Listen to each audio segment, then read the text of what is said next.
Hello dear friends, how are you? Welcome to Professional Commerce on my YouTube channel Accounts Boss. This is my total video number 87. Chapter आपको change in profit sharing ratio continue करूंगा अपने lecture number 17 में। आज का topic एक नया topic होगा, accounting of reserves, accumulated profit and losses. ठीक है बच्चा, ये एक बहुत ही इंपॉर्टेंट टॉपिक हम कल से पिछले लेक्चर से डिस्कस कर रहे हैं। ये भी उस सीरीज का दूसरा इंपॉर्टेंट है जिसको आप एडमिशन, रिटायरमेंट डेट सब में पढ़ेंगे, इसलिए बहुत अच्छे से पढ़ने की जरूरत है ताकि एक जगह आप पढ़ लें और हर जगह आप खुद से दिमाग लगा लें। ठीक है बच्चे, तो यहाँ पे accounting of reserves and accumulated profit and losses दो केसेस होता है।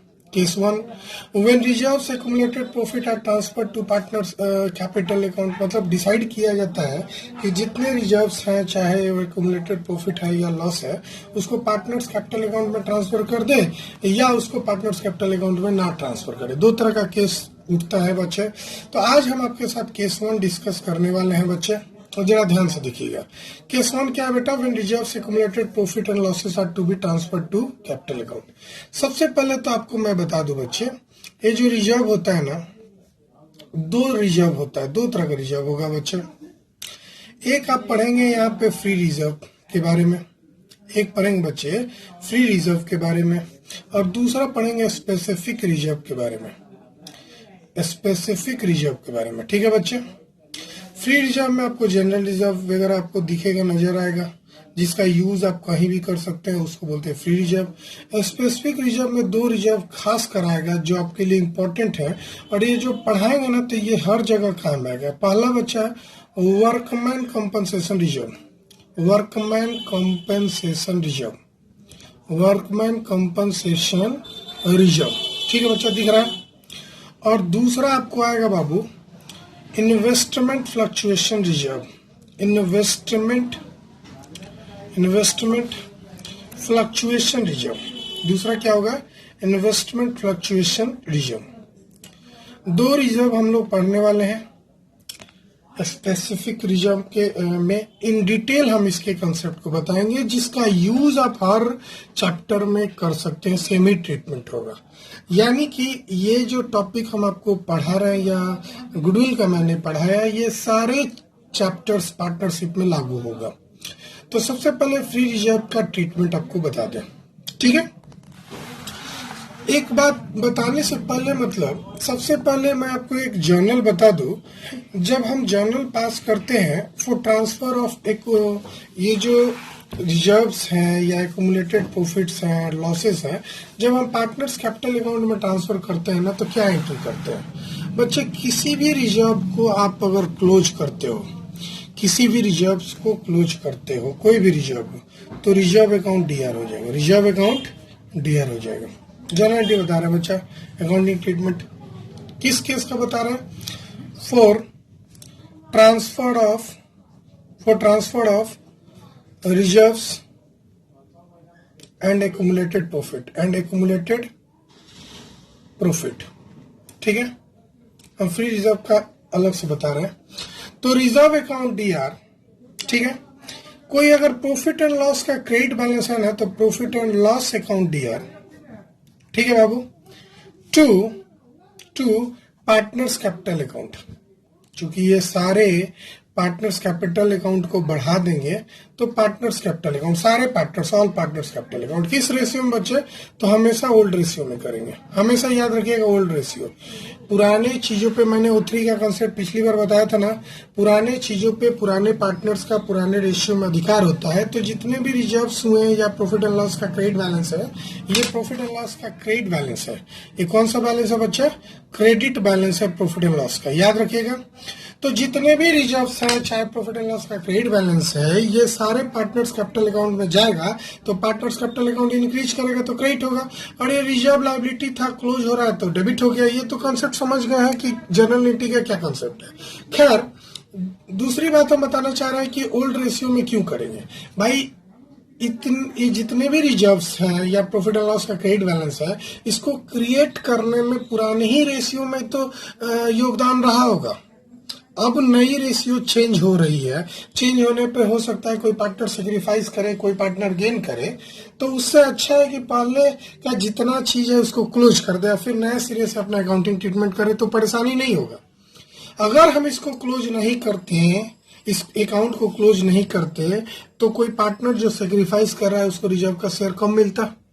तो उससे अच्छा है कि जब भी प्रॉफिट शेयरिंग रेशियो हो में चेंजमेंट हो, यानी रिकॉन्स्टिट्यूशन ऑफ पार्टनरशिप फॉर्म हो, तो उससे अच्छा है कि इसको हम क्लोज कर दें। और जब भी लायबिलिटी क्लोज करेंगे तो डेबिट होगा, याद रखना। क्लियर है? दूसरा, अब for transfer of accumulated loss, इसमें तो हमने सिर्फ प्रॉफिट लिया था, मान लेते हैं कोई एक्यूमुलेटेड लॉस को ट्रांसफर करें, है ना, तो इसका उल्टा हो जाएगा। क्या एंट्री हो जाएगा बच्चा? All partners capital account DR, partners capital और करंट तो डिसाइड कर लीजिएगा भाई, कैपिटल भी हो सकता है करंट भी हो सकता है, दोनों जगह फिक्स और फ्लक्चुएटिंग पे निर्भर होता है बच्चे। यहाँ भी करंट होगा, मैंने नहीं लिखा है, याद रखिएगा। जब भी हम कभी कैपिटल लिखेंगे आप करंट भी खुद से लगा लीजिएगा। टू पीएनएल अकाउंट, और ये प्रॉफिट एंड लॉस कौन सा बच्चा है? तो ये डेबिट बैलेंस है, याद रखिएगा। कौन सा बैलेंस है? Debit balance. और डेबिट बैलेंस कहाँ दिखेगा? एसेट साइड में। और क्रेडिट बैलेंस कहाँ दिखेगा? लायबिलिटी साइड में। ये दिखेगा कहाँ? लायबिलिटी साइड में। और ये कहाँ दिखेगा? एसेट साइड में। इतना तो क्लियर है ना? और क्वेश्चन ना भी बोले तो इसका ट्रीटमेंट कर दिया जाता है। जैसे गुडविल के बारे में बताए थे, अगर पुराना गुडविल मौजूद है तो उसको राइट ऑफ कर दिया जाता है, क्वेश्चन ना भी बोले थे। इसी तरह रिजर्व और प्रॉफिट एंड लॉस अगर आपको क्वेश्चन में दिख रहा है तो दिखते उसको क्लोज कर दीजिएगा, ठीक है? या लॉस दिख रहा है तो उसको क्लोज कर देंगे। एक और लॉस होता है बच्चे, क्वेश्चन में आपको मिल जाएगा डेफर्ड रेवेन्यू एक्सपेंडिचर, इसकी भी क्वेश्चन आपको मिलेगा तो ये भी क्लोज कर देंगे, डेफर्ड रेवेन्यू एक्सपेंडिचर। और ये सारे ओल्ड रेशियो में ही होगा। ये सारे किस रेशियो में होगा? ओल्ड रेशियो में। याद रखिएगा सारे ओल्ड रेशियो में ही डिस्ट्रीब्यूट होगा। बात समझ रहे हैं? तो आज के कॉन्सेप्ट में मैंने आपको फ्री रिजर्व के बारे में जनरलिटी सिखाया। अब हम स्पेसिफिक रिजर्व में आएंगे और स्पेसिफिक रिजर्व का पहला आइटम आज डिस्कस करेंगे पूरे डिटेल में। उसका नाम है workman compensation reserve. Workman compensation reserve, पहले तो इसका मतलब समझ जाते हैं। वर्कमैन कॉम्पेंसेशन रिजर्व का मतलब क्या होता है? वैसे 11th स्टैंडर्ड में जब प्रोविजन एंड रिजर्व चैप्टर हम पढ़ा रहे थे तो उस चैप्टर में आपको वर्कमैन कॉम्पेंसेशन रिजर्व नजर आया होगा स्पेसिफिक रिजर्व में। इस रिजर्व का इस्तेमाल वर्कमैन के कॉम्पेंसेशन में किया जाता है।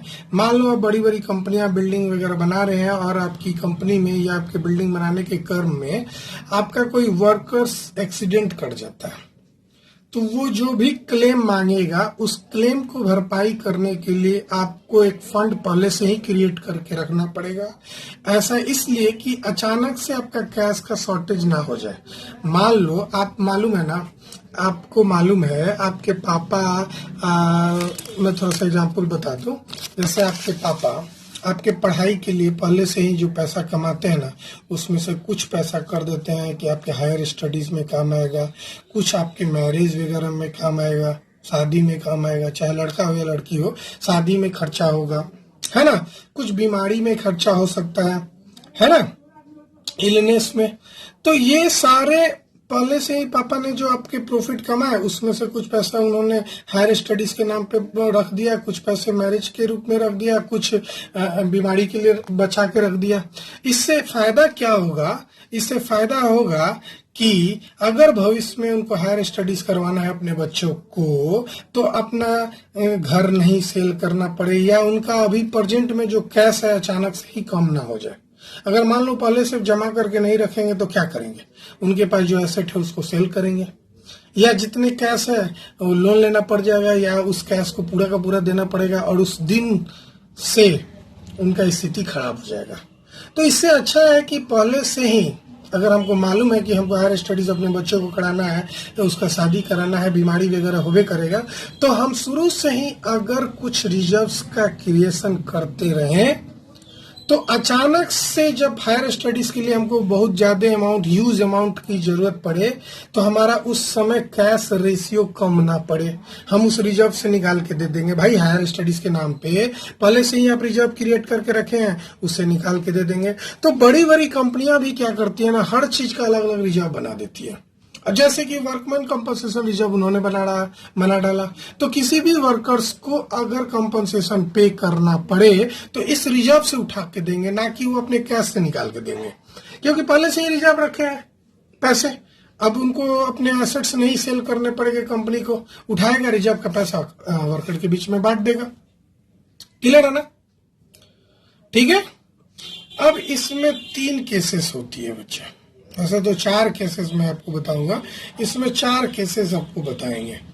और चारों केसेस के जर्नल एंट्री जो होते हैं एकदम ध्यान से पढ़िएगा, एकदम ध्यान से जो होता है ना पढ़ना है, एकदम ध्यान से। ठीक है। सबसे पहला केस नंबर 1, नो क्लेम। अगर रिजर्व बनाया है लेकिन आपको कोई क्लेम नहीं मिला, ठीक है, समझ गए। दूसरा, अगर क्लेम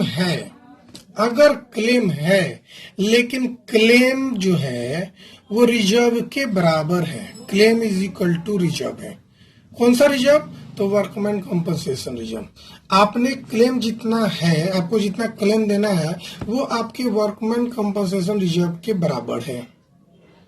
या जो क्लेम है, ठीक है, वो कम हो जाए, किससे भाई? आपके रिजर्व से। कौन सा रिजर्व से? तो वर्कमैन कंपनसेशन रिजर्व। ये भी वर्कमैन कंपनसेशन रिजर्व ही है, हम शॉर्ट में लिख रहे हैं WCR। और तीसरा, चौथा केस हो जाएगा बच्चा, ये 3 केसेस हो गया। चौथा हो गया कि क्लेम ज्यादा हो जाए, किससे? वर्कमैन कंपनसेशन रिजर्व से। कॉन्सेप्ट समझ गए? हम पढ़ा रहे हैं आपको स्पेसिफिक रिजर्व की जर्नल एंट्री करना। अब स्पेसिफिक रिजर्व की जर्नल एंट्री हम कैसे करते हैं बच्चे? तो जो भी स्पेसिफिक रिजर्व है उसकी जर्नल एंट्री करने के लिए हमारे पास 4 केसेस होती है। सबसे पहले अगर कोई क्लेम ना हो, दूसरा जो क्लेम हो रिजर्व के बराबर हो, और तीसरा जब क्लेम कम पड़ जाए और रिजर्व ज्यादा हो जाए, और चौथा जब क्लेम ही ज्यादा हो जाए और रिजर्व कम हो जाए। तो आइए हम एक क्वेश्चन बनाते हैं, ध्यान से देखिएगा। ये रहा बैलेंस शीट, ये रहा बैलेंस शीट, जरा ध्यान से देखिएगा। हम आपको एक क्वेश्चन, एकदम बेहतरीन क्वेश्चन आपको समझाएंगे, एक ही क्वेश्चन में सारा कॉन्सेप्ट क्लियर कर देंगे। ठीक है।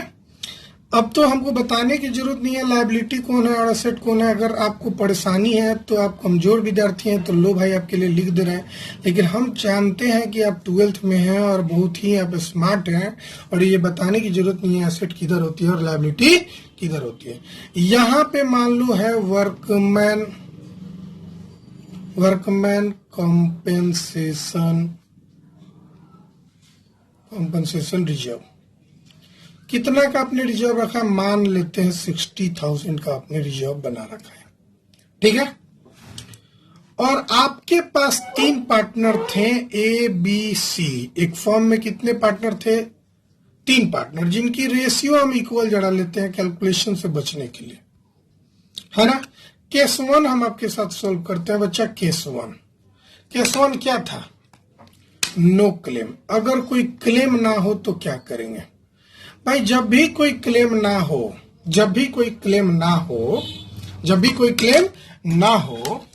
तो ये जो रिजर्व रखे हैं ना, उसको न्यू रेशियो बदलने से पहले हम उसको चेंज कर देंगे, मतलब क्लोज कर देंगे। और जब भी रिजर्व है, तो है तो रिजर्व ही, और कोई भी रिजर्व को क्लोज करने के लिए मैंने आपको बताया था, जब भी रिजर्व क्लोज होगा तो वो डेबिट हो जाएगा। यानी workman compensation reserve account DR, workman compensation reserve account DR, और ये पार्टनर्स का है। ये वर्कमैन कंपनसेशन रिजर्व, अगर कोई क्लेम नहीं आएगा तो ये तो रिजर्व है। मान लो आपके पापा ने शादी के लिए पैसा आपका जमा किए और आप घर छोड़ के भाग गए, तो पापा वो पैसा क्या करेंगे? अपने में यूज कर लेंगे। अरे शादी के नाम पे आपके लिए पापा बहुत मेहनत से 20 साल से पैसा जमा कर रहे थे। 21वें साल जब आपकी शादी की डेट आई और आप घर से भाग गए हैं, तो वो पैसा पापा क्या करेंगे? बताओ जरा सोचो। पापा उस पैसे को निकालेंगे और पूरे परिवार मिलके जो बच्चे हैं खा लेंगे, एंजॉय कर लेंगे। भाग गए, यानी उस मैरिज का तो यूज ही नहीं हुआ। उसी प्रकार आपके कंपनी में एक फॉर्म था, एबीसी फॉर्म, जिसमें रिजर्व था 60,000 और उस साल कोई क्लेम ही नहीं आया। और क्लेम नहीं आया तो इस रिजर्व को क्लोज कर देंगे। क्लोज इसलिए करेंगे, मैंने शुरू में ही बताया, जब क्वेश्चन नहीं भी बोलेगा तो क्लोज कर देंगे। क्यों करेंगे क्लोज? क्योंकि अब रेशियो चेंज हो रहा है, और जब रेशियो चेंज होता है ना, तो पुराने सारी चीजों को क्लोज कर देना सही होता है। एक नई सिरे से अकाउंटिंग ट्रीटमेंट किया जाता है। नहीं भी क्लोज करेंगे तो उसका भी केसेस है। देखो यहाँ पे मैंने बताया है, when reserves accumulated profit are not transferred to capital account, जब क्लोज नहीं हो उसकी भी ट्रीटमेंट मैं बताऊंगा। लेकिन फिलहाल मैं आपको वो बता रहा हूं जब इसको क्लोज कर दिया जाता है। तो भाई किसके बीच में जाएगा? तो पार्टनर्स के बीच में, टू बी टू सी। अब जाहिर सी बात है, एस कैपिटल हो सकता है, करंट हो सकता है। कैपिटल कब होगा? फिक्स्ड होगा तो करंट होगा, फ्लक्चुएटिंग होगा तो कैपिटल होगा। हम कुछ नहीं दिया रहता तो फ्लक्चुएटिंग मानते हैं, ठीक है ना? तो भाई कितना हो जाएगा? 60,000 का मेरे पास रिजर्व था, सारे पार्टनर्स इक्वली बांटेंगे तो 20-20 हजार सब पार्टनर निकाल लेगा इस पैसे को। नरेशन क्या लिख सकते हैं बच्चा? भाई reserve transfer to partners capital account in old ratio. भाई ओल्ड रेशियो है, ये ओल्ड रेशियो है, क्वेश्चन में याद रखिएगा, ये ओल्ड रेशियो हमेशा। क्या नरेशन लिखिएगा बच्चा? हम लिख दे रहे हैं, वैसे हम शॉर्ट में लिख रहे हैं, आप नहीं लिखिएगा। कोई शॉर्टकट नहीं है WCR, कोई शॉर्टकट नहीं है एग्जाम में, नो शॉर्टकट। एकदम कसम खा लीजिएगा, WCR कोई शॉर्टकट नहीं है। आप एग्जाम में कोई शॉर्टकट नहीं लिखेंगे, मैं बस समझाने के लिए लिख रहा हूँ। Workman compensation reserve credited to, भाई जो किए हैं वो लिख देते हैं, credited to partners capital account या करंट अकाउंट, जो भी सिचुएशन होगा, इन ओल्ड रेशियो। इन है बच्चा, ये इन है, इन ओल्ड रेशियो, पुराने रेशियो में हुआ है। क्लियर है ना? तो पहला केस आप समझे कि नहीं समझे? आइए केस टू हम समझाते हैं बच्चा। केस 2, भाई आपको जो मैंने लिख के बताया उसी के अकॉर्डिंग बता दूंगा, घबराने की जरूरत नहीं है। केस 2 आप क्या देख रहे हैं बच्चा? जब क्लेम और रिजर्व बराबर हो जाए, जब क्लेम और रिजर्व क्या हो जाए? बराबर हो जाए। लो भाई, मैं क्लेम और रिजर्व को बराबर कर देता हूं। Claim equal to ₹60,000। भाई रिजर्व भी हमने बनाया था 60,000 और क्लेम भी हो गया 60,000। तो भाई बड़ा आसान सा इसका एंट्री होता है। भाई रिजर्व को तो किसी भी हालत में डेबिट करेंगे क्योंकि क्लोज करना है। तो workman compensation reserve account D R, कभी कभी फंड भी लिखा रहता है, वर्कमैन कंपनसेशन फंड, तो भाई परेशानी नहीं होना। 2, अब क्लेम आपको भविष्य में देना पड़ेगा, यानी आपके लिए अभी प्रेजेंट में तो लायबिलिटी हो गया, तो उसका नाम लिख देंगे workman compensation claim. Workman compensation claim. कोई provision for workman compensation claim लिखता है, वो भी सही है। कोई वर्कमैन कंपनसेशन क्लेम लिखता है, ये भी सही है। कितना भाई? 60,000 का रिजर्व था और क्लेम भी 60,000 था। कॉन्सेप्ट समझ गए? नरेशन क्या लिखेंगे? भाई workman compensation claim adjusted, workman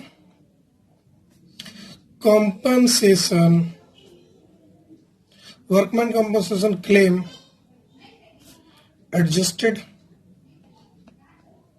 clear है ना? कोई दिक्कत? बोलो बच्चा। नहीं सर। केस 3 हम समझे, एकदम प्यार से आपके साथ हम पढ़ रहे हैं, आप परेशान नहीं होइए।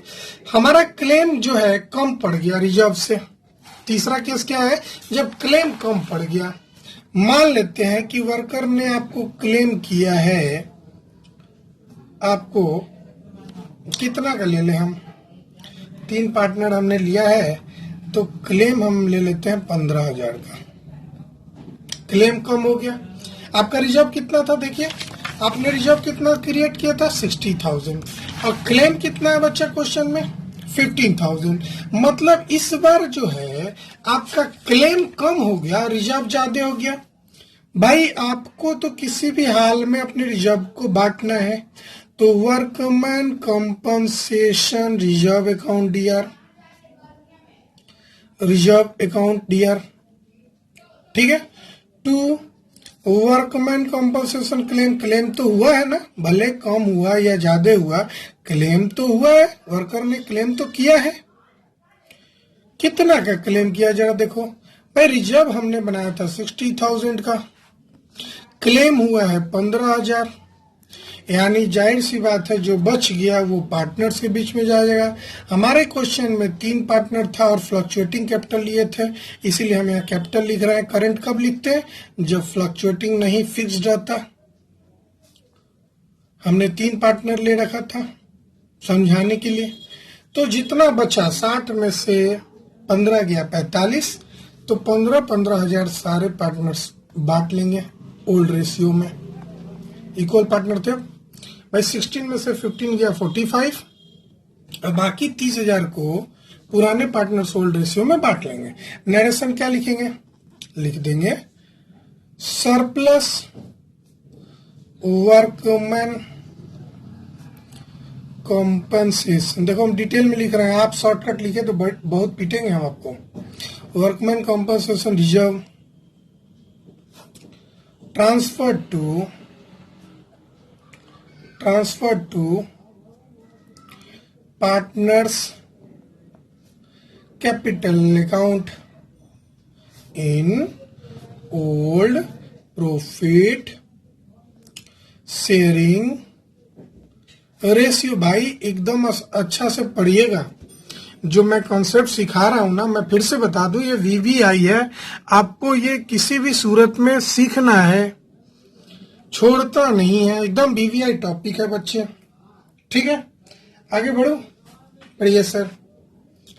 केस 4 जरा ध्यान से देखना, इस बार क्लेम ज्यादा हो गया। देखो क्वेश्चन, देखो यहाँ पे क्या लिखा हो, case 4 claim greater than WCR। मैं लिखो क्लेम ले लेते 90,000, claim is equal to ₹90,000। Exam में जर्नल भी आ सकता है और लेजर भी आ सकता है, तो अभी तो जर्नल पढ़ रहे हैं हम लोग, लेजर भी सीखेंगे। क्लेम आपका 90,000 है, रिजर्व आपका 60,000 था, क्लेम कितना है 90,000। तो भाई देखो इस क्वेश्चन को कैसे बनाते हैं, या लिखेंगे workman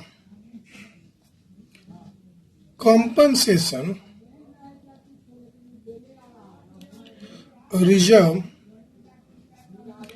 account DR to workman compensation claim. Worker ने क्लेम किया था 90,000 का और आपके पास रिजर्व मात्र 60,000 था, तो आप घर से लाके दोगे ना, और घर से पार्टनर्स डायरेक्टली नहीं लाता है बच्चे, उसको एक अकाउंट के थ्रू लाता है, जिसका नाम हम आज सीख रहे हैं, इसका ट्रीटमेंट हम आगे बढ़ाएंगे आगे के क्लासों में। तो रिवैल्यूएशन अकाउंट डीआर डायरेक्ट नहीं लाएगा, जितना शॉर्टेज हुआ 30,000 का शॉर्टेज हुआ 30,000 लाया, ठीक है ना। अमाउंट लेट्स लिख देंगे, amount of claim debited to, जहां जहां डेबिट हुआ है, वर्कमैन कंपनसेशन रिजर्व एंड, भाई आसान है ना, एंड रिवैल्यूएशन अकाउंट। बात समझ रहे हैं? अब ये रिवैल्यूएशन डायरेक्ट पार्टनर्स कैपिटल नहीं लिखेंगे बच्चे, कॉन्सेप्ट तो वही होता है, कट के वही हो जाता है। अब ये रिवैल्यूएशन जो है ना, ये लॉस हो गया, इसको लॉस मानेंगे, फिलहाल डेबिट है तो ये पार्टनर्स कैपिटल अकाउंट में चला जाएगा, तो पार्टनर्स को घर से लाना पड़ेगा, तो एस कैपिटल अकाउंट डीआर, बीस कैपिटल अकाउंट डीआर, इसका 2 एंट्री होता है बच्चा। ये जो लॉस हुआ है ना रिवॉल्यूशन का, उसको भाई पार्टनर्स को लाना पड़ेगा घर से, कैपिटल अकाउंट डीआर। तो जब भी पार्टनर्स घर से लाएगा तो उसकी कैपिटल घटेगी, और उसकी कैपिटल घटेगी तो डेबिट करेंगे। अब रिवॉल्यूशन को क्लोज कर दिए, ठीक है। कितना भाई, कितना है 30,000, और किस रेशियो में लाएगा भाई, ओल्ड रेशियो में 10,000। इसकी नरेशन क्या लिखेंगे, loss on revolution transfer to partners capital account. क्या लिखेंगे, लॉस ऑन रिवैल्यूएशन। आपको रिवॉल्यूशन अकाउंट पढ़ाया नहीं है इसलिए पूछिएगा मत। लॉस ऑन रिवॉल्यूशन अकाउंट, बस नाम याद रखिए कैसे होता है, transfer to partners capital account in old ratio. Clear है बाबू। तो आज की क्लास में सिर्फ हम वर्कमैन कंपनसेशन रिजर्व बताए हैं। एक और रिजर्व बचा हुआ है, इन्वेस्टमेंट फ्लक्चुएशन रिजर्व। हम इसको नेक्स्ट लेक्चर में बताएंगे, इस लेक्चर में नहीं बताएंगे। इस लेक्चर में मैंने आपको सिर्फ फ्री रिजर्व और ये वाला कॉन्सेप्ट बताया है। कोई भी रिजर्व फ्री हो तो उसको क्लोज करने के लिए डेबिट करेंगे और पार्टनर्स कैपिटल अकाउंट को क्रेडिट कर देंगे। और एक और बात नोट याद रखिएगा, note, if question is silent, always transfer reserve या accumulated profit और accumulated loss to partners capital account, partners capital या current account in old ratio। याद रहेगा भाई, एकदम नोट। क्वेश्चन में कुछ नहीं भी बोले ना तो बैलेंस शीट के क्रेडिट में ये सारे आपको नजर आएंगे और उसको आप पार्टनर्स कैपिटल अकाउंट में ट्रांसफर कर दीजिएगा। चलिए बच्चे, फिर मिलते हैं हम लोग, सारे कॉन्सेप्ट आप रिवाइज कीजिए, फिर मिलते हैं हम लोग नेक्स्ट लेक्चर में। तब तक के लिए बाय। प्लीज मेरे वीडियो को लाइक कीजिए, शेयर कीजिए, मेरे साथ बने रहिए, सब्सक्राइब कीजिए। Bye bye.